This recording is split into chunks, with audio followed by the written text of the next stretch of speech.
So, talking about the characters they're playing, is everybody really related? Or are they all just named, We're all cousins.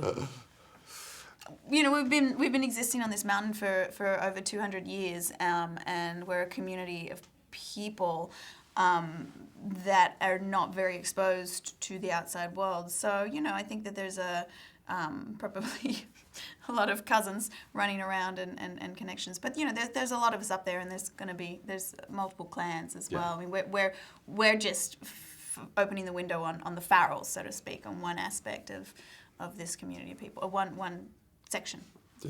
Yeah. So when and if we do take in other people, they become a Farrell. Yeah. So. Yeah. How would you best describe the characters that we're going to see? Is it going to be changing throughout the episodes, or we're seeing one layer? I think that you're going to see a lot. I don't think that anybody's going to be able to really pin anybody down. You're not going to know whether they're a good character, a bad character. You're going to hate them. You're going to love them, all within the same episode.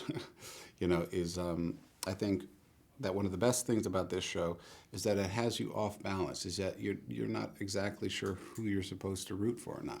And I think it's one of the unique parts of the show. Mm-hmm. Now, for you in particular, you're coming from one outside clan in a way to another outside clan. Yeah. So what was the attraction? Just the uniqueness of the project is these people had their own language. These people they were burning money. They lived on the top of this mountain and had never integrated into society. It was like nothing. That was like something you might see in a movie here or there, but not for a series. Not for something that you really get to explore and develop this whole history and of this culture, and also to see them in peril and what they're going to do and how they're going to react, like normal people and also not like normal people. So. Mm-hmm. And what about you? What was the attraction? Pretty much what Ryan said. I mean, just how foreign this whole show kind of felt when you read the script, and the freedom and the potential to which we can be a part of that creative process of kind of creating this fictional world and people tribe, so to speak, and just really getting to be a part of that. It's kind of cool. It's not just show up and say your lines. Now, prior to as you was reading the script, and obviously when you're reading the scripts for your lines, how long can you go without your cell phones or for anything mechanical? Can you live in a world like that today? I know she can.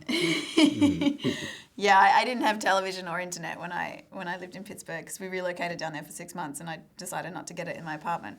Now, I wasn't completely disconnected because I did have my phone, but it's kind of scary how much of a hold those things have on our lives and on our individual selves. So I'd recommend everyone to kind of go without and see what happens. I guarantee it'll bring up a lot of stuff that you have to deal with. But it all depends if you're looking to hear from somebody or you're looking to hear what's going on. What about yourself? Can you go without, a phone or just anything mechanical? The characters are living in the woods and they've been able to do it for 200 years. Yeah. Can you imagine yourself doing something like that for a good period of time? Absolutely. It's necessity is the mother of invention. It's like is when you don't have this easily accessible connection to the rest of the world, you have to sort of search the inside for answers, which I think is a great place to start. Mm-hmm. Now, for an audience, what's going to be the appeal of watching the show? Is it the story, the actors? What is it that's going to be the hook that gets us in? Good question. What do you say? Yeah, I mean, look, I think there's a lot of characters and there's a lot of threads and there's it's quite dynamic in which way it's going to go.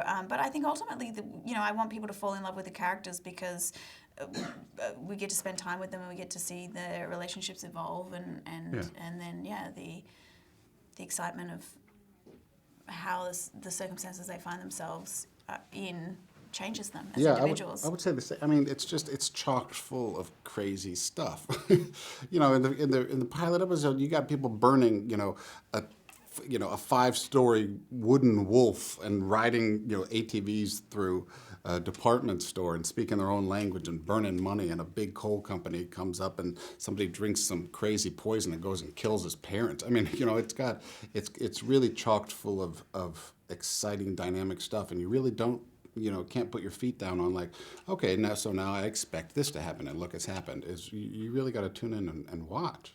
All right. Thanks a lot. You got it. Thank you.